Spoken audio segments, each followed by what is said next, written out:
Welcome to The Romantic Side of Suspense with Sarah Hemmerker. In each episode, she'll talk with your favorite romantic suspense authors. They will take you behind the scenes of the writing process, giving excerpts from their writing, and share stories about their writing life. Hello and welcome to The Romantic Side of Suspense. I'm your host, Sarah Hemmerker, and I'm so glad you joined me. This episode, you're going to hear about this month's new releases in Christian romantic suspense. I hope you will enjoy hearing from your favorite romantic suspense authors as they talk about the background of their latest books. I am delighted to welcome Marisa Masterson to my show. She is going to talk about her latest romantic suspense, Limburger and Larceny. So welcome to my show, Marisa. I'm so thankful for this opportunity to meet you, Sarah, for the first time, really, and also to connect with your listeners. Limburger and Larceny. Yeah, let's get started about your heroine. So what does she keep hidden from everyone in this story? She's a widow, and I think really she is trying to find her way to move past the grief, but she doesn't want people to know that the grief is really stopping her from living. She lives her life as if everything's okay. Yeah. But I'm sure she's going to find a way. I have a feeling. Yes, and sometimes a new start, a new place doesn't hurt. Yeah, that is true. So let's switch to your hero. What is his first reaction in an emergency situation? He's a grin and charm my way through it kind of guy. I'm sure the listeners have all met one like him. And he sure wants to use that charm to get his way with things. And he's going to need to find that there's more to his character than the charm, that he can rely on more than just that smile. I love that. And what about your villain? Who or what does your villain love the most in this story? Well, the villain loves satisfying that greed inside, that need for more and more, and especially more that shouldn't be his or hers. Yeah. Oh, we always want what we don't have, don't we? Yes, and for some people, taking what isn't theirs makes it more sweet. Yes, that is true. It sounds like you created something fictitious as to the setting of this story, but did you base it on a real place, your fictitious place? No, and I'll tell you that this story is actually part of a multi-author series, and many of us in this series are from Wisconsin, and it is kind of a compilation of the different small towns that we have known, and we've rolled them together to make this one new town, Wisteria, in northern Wisconsin. Okay, so it's kind of like you said, like a compilation of places. Yeah, the flavor of that really rural small town where the farms almost meet where the town line ends. Okay. And what was the hardest part of writing this book? Well, it's never easy to write with other authors because you want the details from one book to the other to be correct. Right. So that has been a huge part for all of us. It was something that so many of us are conscious of in this. We want the reader to feel like they are reading the same town, whichever book they pick up in this series. So that was a challenge for this, definitely. But also for this one, for just personally, for me, I wanted to come at it differently than I do with my historical suspense romances. And so to get that light fun along with and it goes almost parallel with that suspense and that whodunit, what's going to happen next. That was a challenge for me with this one. Oh, yeah. I mean, yes, it is always a challenge to keep that balance. Yeah. Balance going. We're going to close our short time together, Marisa, with what is one thing you want readers to know about Limburger and Larceny? Oh, there's so many things, but do you like a treasure hunt? This is a good treasure hunt, and I want readers to know that. All right. Well, thank you so much for being on my show today, Marisa. Oh, and I appreciate the opportunity.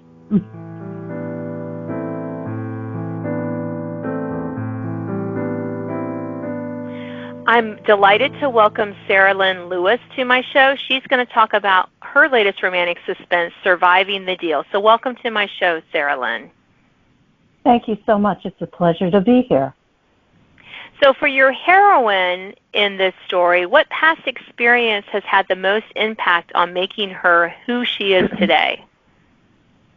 Well, there's a number of things that are affecting this particular heroine, and for the most part, it is her marriage that dissolved in a very bad situation that left her as a single mom, and so that has affected every aspect of how she moves through the story and how she moves through, her life. Also, she is affected by various other family members who have impacted her life in negative ways and has made her be very internal type person.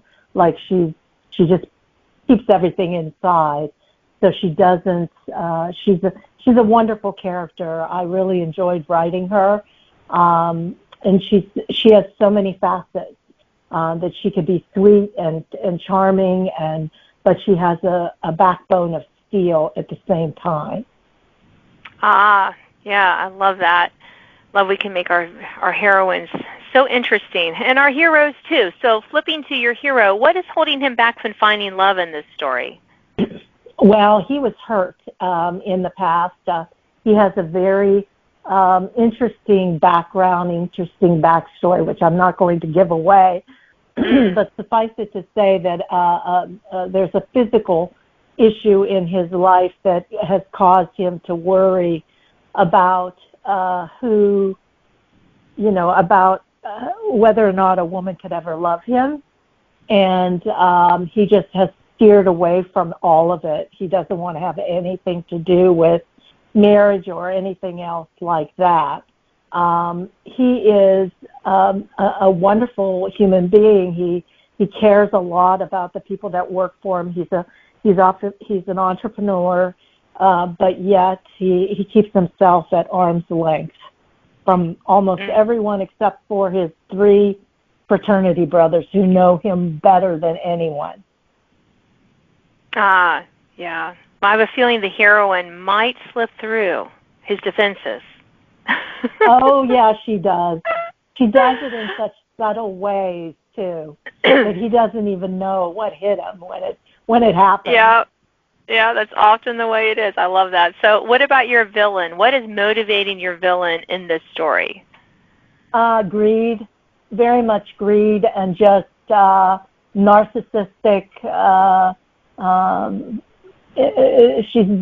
There's a narcissistic element of her life, and it's interesting.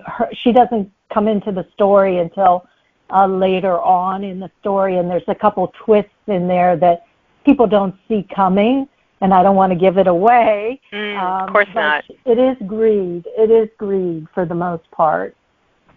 Okay, so what about the story's setting? Why did you pick this particular setting? It's in New York City, and it makes perfect sense that an entrepreneur would be in New York City.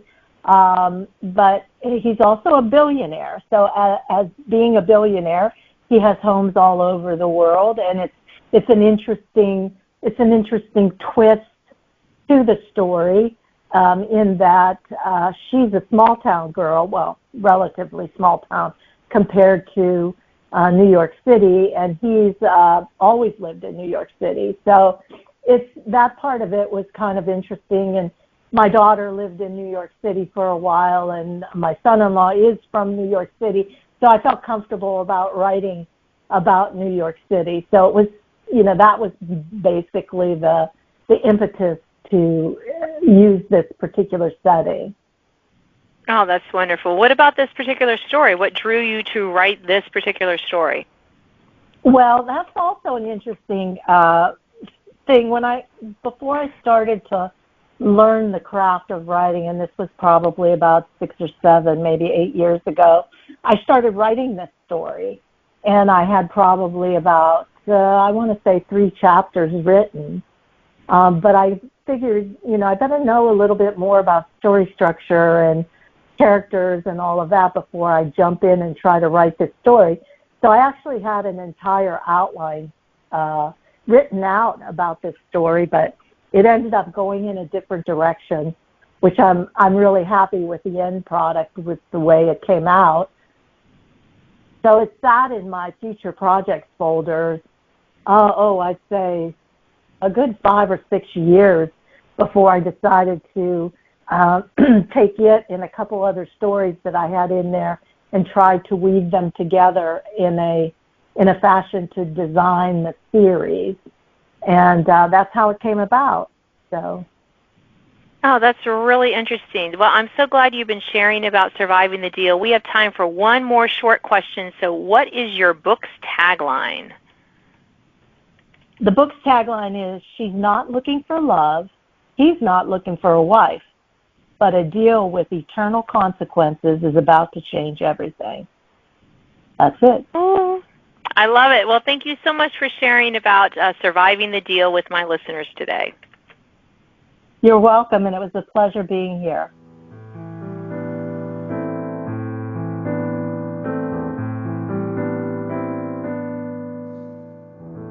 I'm delighted that Lynette Eason is my guest today. She's going to talk about her novella, Snowbound Secrets, in the Whiteout collection. So welcome, Lynette. Hi, thank you. I'm happy to be here. So in this Snowbound Secrets, what did your heroine want to be when she grew up, and did she become that person?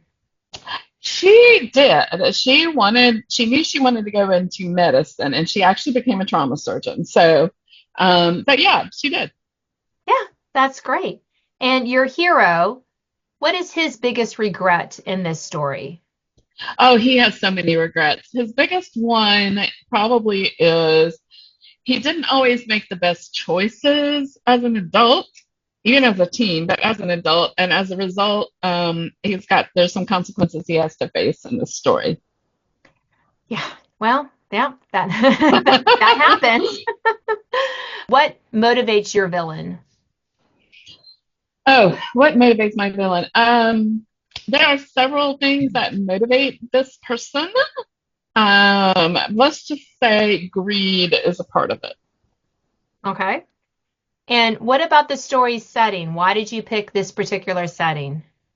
I didn't pick the setting. Danny Petrie picked the setting, and I just went along with it. But it was a really fun setting to write, and I had to do a lot of research with it and learn about avalanches in Colorado, with both of which I don't have any experience with, but it was a lot of fun. I'm glad you don't have any avalanche experience. Me too. What was the hardest part of writing this story?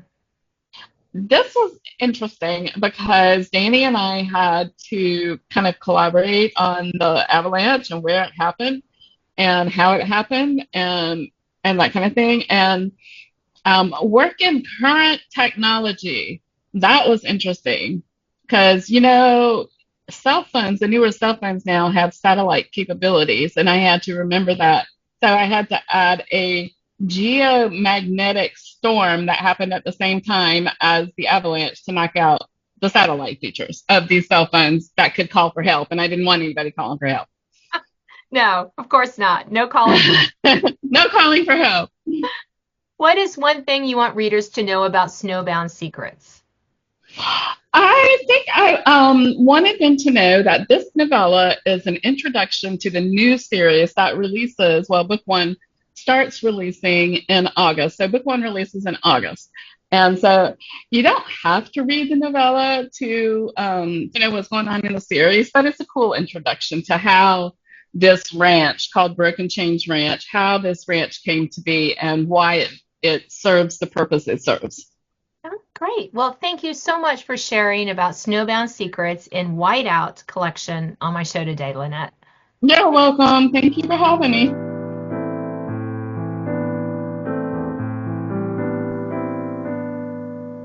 I'm delighted to welcome back Jennifer Chastain about her latest romantic suspense, Fatal Encore. So welcome to my show, Jennifer.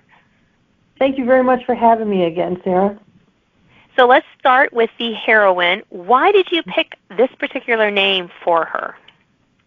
Well, since my story is set in Georgia, kind of rural Georgia, and I've always loved the name Shelby ever since, I saw Steel Magnolias eons ago. And because she is a country music star, it just kind of fit with who she is, and just with her whole personality. She's kind of sassy, but she's very resilient. Because I did a little research on the name Shelby, and it means willow. If you know willow trees, they're very springy. We used to, as kids, we had one in my grandfather's backyard, and we used to use it, swing on the ropes. We thought we were Tarzan, So that's, so she's very resilient, but she's strong as well. It takes a lot to break her. No, I love that. I love how we can use that, use what the name means for the character as well. Yes. And what about your hero in this story? What is holding him back from finding love? Well, he loved Shelby as a teenager. He's known her all his life, but it's his guilt. He feels so guilty because they had an ice storm, of all things, one year. I think he was a senior in high school, and they were out on a pond that they thought was frozen over. Of course, in the South, ponds don't freeze over as thick as they do up north. And the Shelby's younger sister was trying to walk across the pond, and they didn't, and they couldn't get to her in time, and she drowned. So it's his guilt. He's afraid that people, he's going to fail the people that he loves or cause them harm. So it's basically he's guilt-ridden at this point when the story starts. So what about your villain in this? What's your villain's motivation in this story? Basically, his is a revenge, love, hate. He was in love with Shelby, and she didn't return that romantic love, and it almost became an obsessive type of love for him. And so he lost her love. He lost his job. He felt betrayal, and that's basically where his motivation comes from. And so you mentioned that this takes place, I think you said, in Georgia. If it is a fictitious place you made up, did you base it on something real?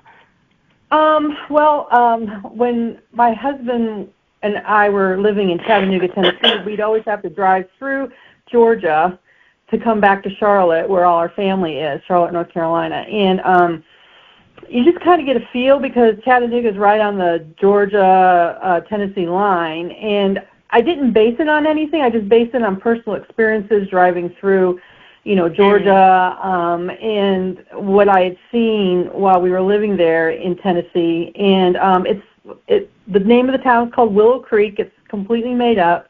And I just thought it was fitting that Shelby, his name means Willow, comes from Willow Creek. And it's a small southern town, kind of based on where I grew up in New York, but kind of same feel, small town, but it's a little bit larger than where I grew up. That her town, Willow Creek's about 15,000. I grew up in a town of only 2,000 people. So I had to make it a little bit larger to justify having a canine. Right. And so what was the genesis of this story? You mentioned how you kind of came up with the location, but what about the storyline itself? Where did that come from? I have no idea. Well, first of all, I was asked to be part of a canine anthology. So this is an anthology, 3 separate stories from Two Dogs Publishing. So I said, okay, I've never written a canine story. What am I going to do with this? And I was just sitting there thinking, you know, trying to come up with different scenarios.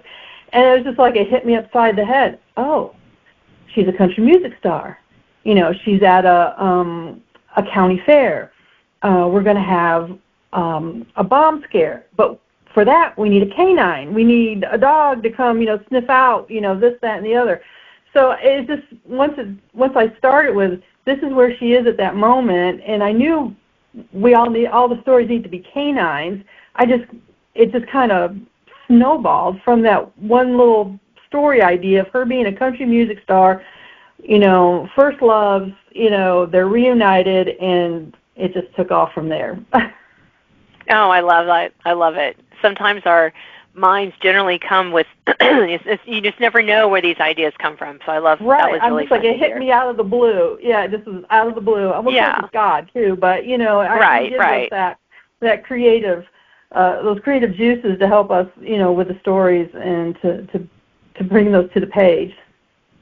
Definitely. So we're about out of time, Jennifer, but let's close with, what is one thing you want readers to know about Fatal Encore?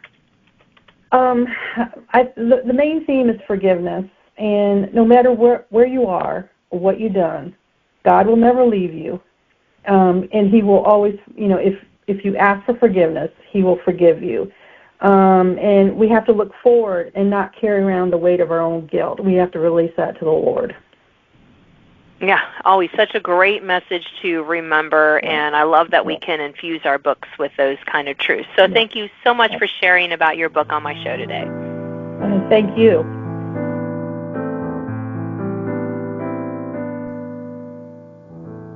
It's always a pleasure to talk with Elizabeth Goddard, and she's going to share about her latest romantic suspense, Deadly Current. So welcome back to my show, Elizabeth. Thank you for having me. So your heroine in this story, how does she feel about love at the start? Cressida Dane, like all heroines starting out in romantic suspense novels, is wary of love. Mostly because in her life, in her world growing up, she's really felt like it was conditional. She felt like love was conditional, and it was tangled up with expectations and leverage, people using it, you know, to get what they want from her. So she's really drawn to the idea of a real love, steady devotion. She just doesn't know if she can trust that or if it's safe to do that, especially when her work and her family history keep putting her in the path of danger. Yeah, that would be difficult to fall in love when there's danger around. But hey, we can do it. We're romantic suspense authors. That's right. Got to keep it going. Got to keep it going. So your hero, what holds him back from finding love in this story?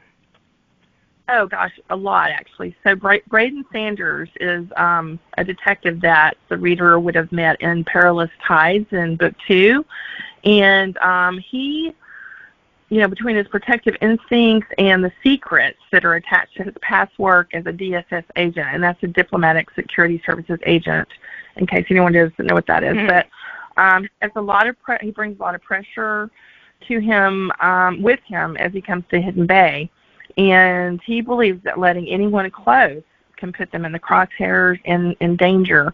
But until he meets Cressida, who makes it impossible to stay uninvolved, right? But there's a situation revolving around that where he has to get involved in her life. But he also has a secret that once she finds out, she's going to shut him completely out. So that's, you know, he's kind of a push and pull and a tug, but in the end, even if he allowed himself to get close to her, once she finds out the truth, then he is out of the picture.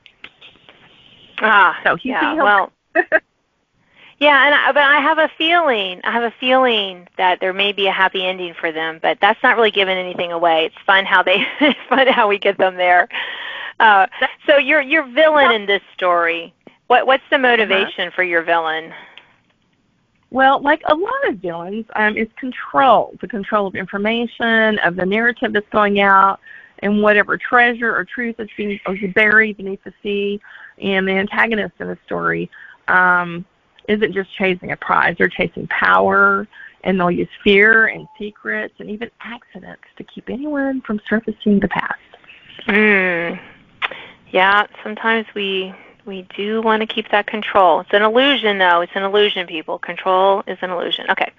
How does the setting move the story forward? And this is one of your Alaska books. Is that correct?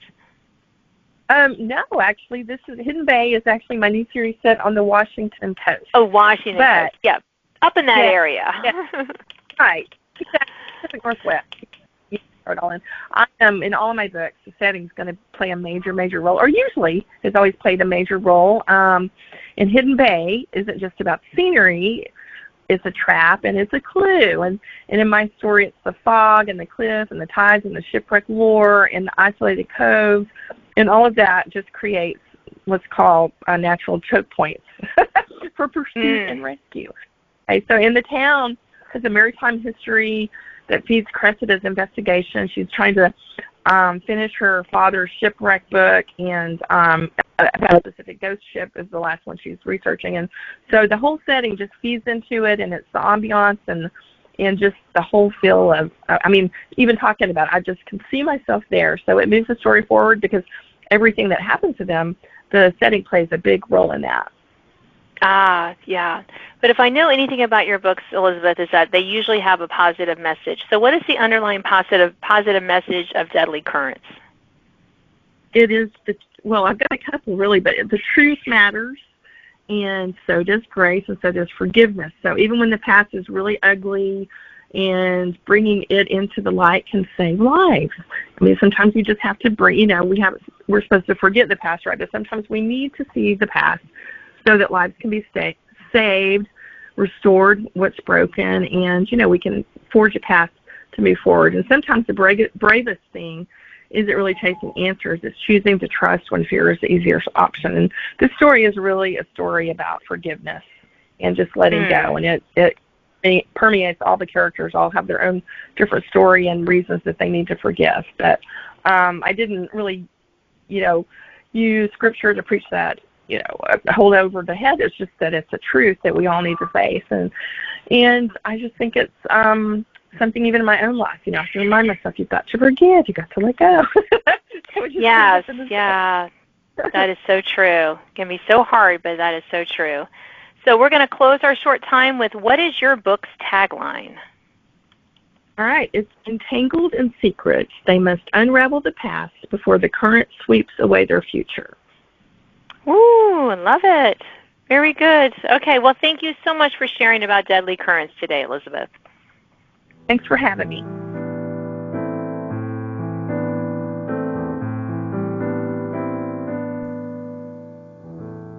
I'm delighted to welcome back Katy Lee to my show. She's going to talk about her latest romantic suspense, Tracing a Kidnapper's Trail. So welcome to my show, Katy. Thank you for having me. So what lie does your heroine believe in this story? So my heroine believes that the hero is responsible for her brother's overdose death by protecting him when he was struggling. And so there is some animosity between the two of them right from the get-go because of their past history together. And so speaking of the past, what is your hero's favorite pastime? Not exactly the past. Definitely. Yes, definitely football. They were the two of them, the two friends, her brother and him had played football together, and that would definitely be his favorite pastime. Would have been part of the football team. So what about the story's setting? What drew you to this particular setting for this story? Okay, so the story takes place in a canyon. It is kind of modeled after the Palo Duro Canyon in Texas, but it does have its own fictional name, the Harmony Canyon State Park. And I live in Utah, which we have lots of canyons and that are absolutely beautiful, but they can also be quite dangerous. And I wanted to, read a search and rescue book about having to find a missing child in a canyon, which is basically almost impossible when you think of the size of these locations. And and the dangers that go into heading into them through the night and just the terrain itself. So I wanted to set it in a place that the land itself was an obstacle for them. Yes. Yeah, definitely. So what about the genesis of this story? Obviously, there's a kidnapping. The title gives that away. But how did you come up with this idea for this story? So whenever I begin a new book, I seek God first. I pray about what the message is, what scripture He wants me to share, and create a story around that scripture. So in creating this one here, I should say, He gave me Colossians 2:13-14, where God made you alive with Christ. He forgave us all our sins, having canceled the charge of our legal indebtedness, which stood against us and condemned us. He has taken it away, nailing it to the cross. And from there, I created Hunter Shelton and Marley Price. They came to be, and with Hunter, definitely a man with sins needing to be forgiven. And the death of his friend is just one of them. So it's a redemption story at heart based on that Colossians 2. I love that. And I love as Christian authors, Katy, that we can, infuse scripture, infuse that hope in messages, positive messages in our books. So we only have a few little bit of time left. So why don't you close with what is your book's tagline? All right. I actually have two. The one that the publisher gave me. So the one the publisher put out there is solving an abduction case means a relentless canine manhunt. And that's because it is part of the Search and Rescue series. Even though these books are standalones, they're not connected whatsoever between each book. Still, it is part of that series brand. And so they wanted to make sure that canine was front and center for that tagline. But then I have my own that I use because it is a standalone. And I have, he'll overturn every stone to find the missing child, a child that might actually be his own. I love that. Is there anything else you'd like to share before we end our time together? Yes, I would love to tell everyone that I am actually going to be part of a multi-author book signing in Orlando, Florida on March 17th. So if there is someone from the area that wants to come out, they can go to the BN//events and look up the Colonial Plaza Orlando Barnes & Noble. And you'll see it says books, love, and dogs. We're going to have some service animals. We will have, there's 7 authors that are taking part. I'm one, Danny Petrie, Rachel Hauk, Connie Mann, Jill Kemmerer, Laura Conaway, and Kelly Underwood are all going to be there and signing our books. And we would love to have readers come and meet us and hear the panel of Christian romance authors, which is amazing. God has opened this door for us to be at Barnes & Noble to share about our Christian books. We would love to have you. I love it. March 17th. I love it. Yep. Yes. March 17th, thanks for sharing, Colonial Katy. Plaza. Yep. Yeah, thanks for sharing, Katy, about that and about your book. Thank you for having me.